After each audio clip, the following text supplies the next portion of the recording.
3, 2, 1. Let's get started. This is the podcast. Are you ready for takeoff?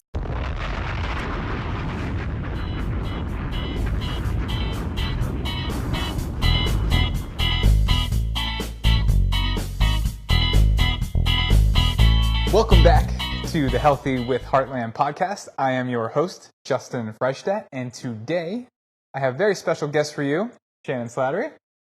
Hi, y'all. Thanks for joining the pod. So Shannon has a ton of great information for you all, so thanks for tuning in to this one. Why don't we start with your background and how your health and wellness journey began? Cool.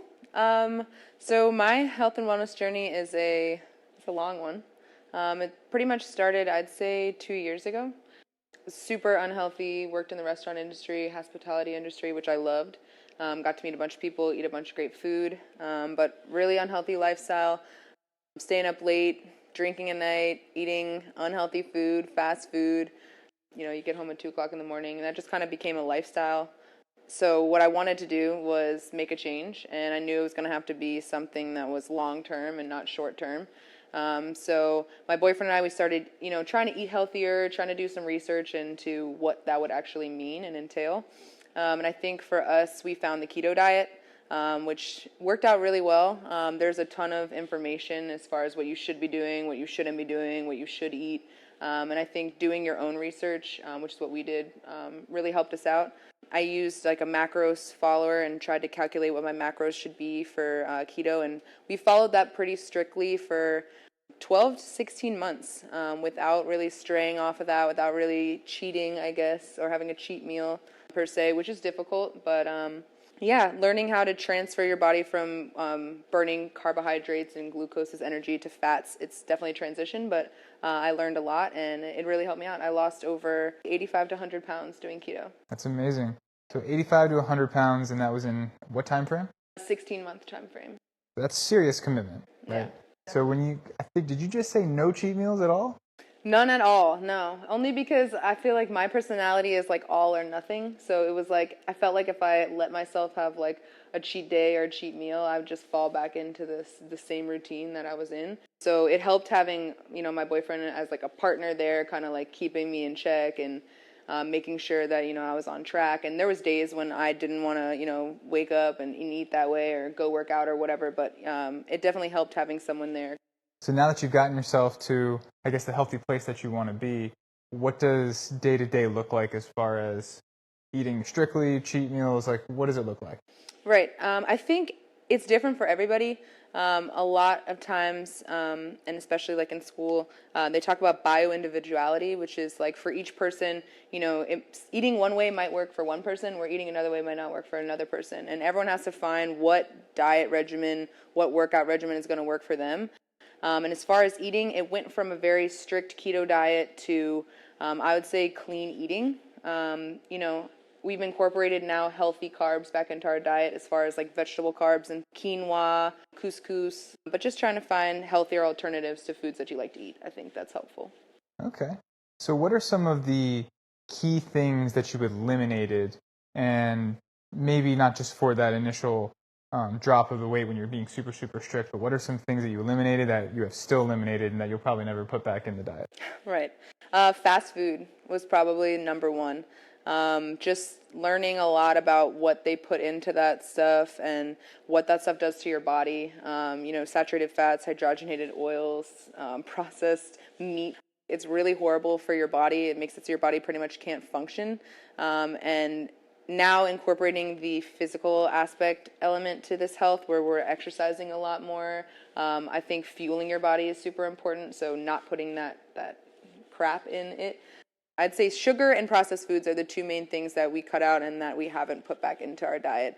And I think that that's helped us maintain the weight loss as well. So for the sweetness, have you used any type of sugar substitutes?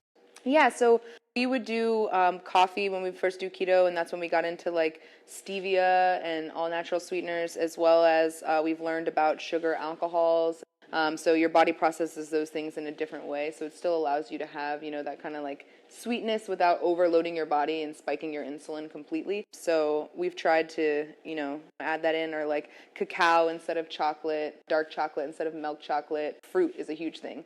On keto, like we weren't like supposed to have fruit because it is really high in sugar, although the sugars are natural. That does automatically carry carbs with it. So it was hard to not have fruit for that long period of time, and now introducing it back in, things that have, good hydration properties like watermelon, dark berries, blueberries, raspberries, good amount of sweetness, but also a really nice amount of antioxidants and phytonutrients. Okay, so we talked about what we've eliminated. So what are some things that you added into the diet that are kind of now main staples? I would say a lot more greens. I was never a picky eater. Like growing up, I'll eat whatever. Probably contributed to the reason why I was overweight, most likely. But lots of vegetables, lots of cruciferous vegetables, broccoli, broccolini, asparagus, vegetables like cauliflower and sweet potatoes and things like that have carbs. We do incorporate that in on days where we have more extreme and high intense workouts, but we try to stick to a very high quality protein, so grass-fed, grass-finished, and then also high quality vegetables as well. And that's really what we stick to. That's excellent. I know we talk a lot about Heartland on education, the continuous education that you're not going to get from school. Not downplaying education that you get from school, but you have a certification that you just got.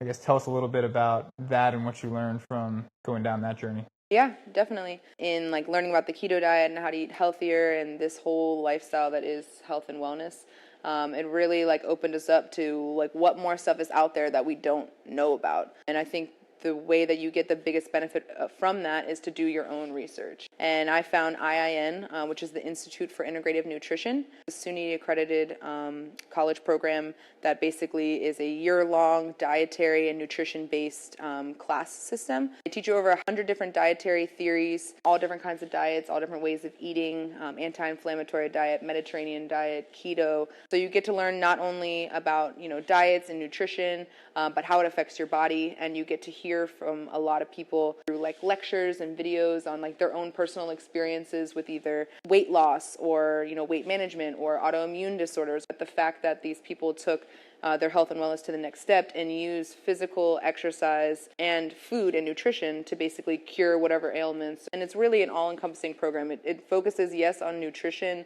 and physical activity, but it talks about how health and wellness is, many things, that the balance between your relationships and your career and what that means to you and your physical activity and the food that you eat. It's all combined. So it's basically hitting the general lifestyle, not just one little thing. Exactly. Like whereas we try to say, okay, this is like the super healthy way to eat, right, but that may not be the case for somebody struggling with different things. Exactly. And then like everyone goes through stuff in life and people are busy, people have, really high paced schedules. So like I mentioned with the bio-individuality, like your body is a supercomputer, and every day it's a lot of things are coming at it as far as toxins, from your indoor air quality to your food to the water that we drink.